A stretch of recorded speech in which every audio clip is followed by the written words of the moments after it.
Welcome to day 81 of Journey Back to Self. Past self. If you could write a letter to your past self, what would you say?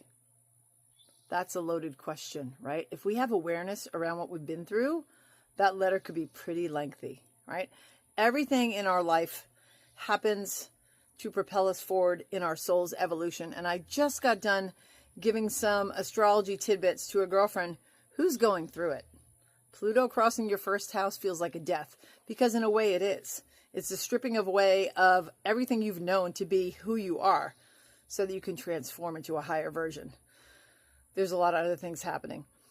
But looking from the vantage point of the eagle, like honestly, if I could go back and write a letter to my younger self, I'd say, listen, even as a 3-year-old, when I looked in the mirror into these hazel eyes of mine and I heard a voice very distinctly say, I know you're Dina. But who are you really? What I would say now is trust the process, sister. You know that this is a fraction of who you truly are and that your higher self always has your back. So what I'll say to everybody now in Journey Back to Self is remembering that your inherent divinity and that everything we need is supplied.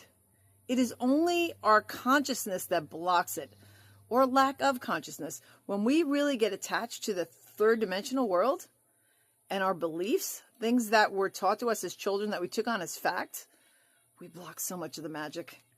It's really incredible. Now I am in so much more flow, and it's just like everything, even as painful as things can be, happen to propel you forward, but you can't see it when you're going through it. And this is the advice that I just gave my friend, because I remember when Pluto crossed my first house. I think it was like in 2003. Sorry for the light. The light's coming through that tree. Incredibly hard,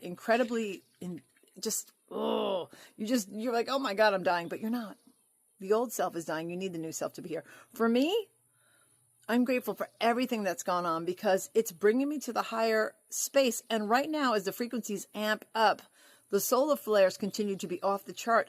That is raising the frequency of humanity. And I'll tell you, there's a lot of people that do spirituality that don't do their inner work, right? They project. As a 3-year-old, I sat in the church going, yeah, they're leaving a big part of the story out here. It's about self-empowerment. You're not here to follow a guru. The masters left codes for you to become the Christ itself. That's what it's about. The Christ consciousness is not a person. It's a frequency. And that's where we're at. So I would say to my younger self, girl, just trust it all. Flow with it. It's going to be amazing. And this is where we're at. Thank you for watching. I'll see you tomorrow for day 82.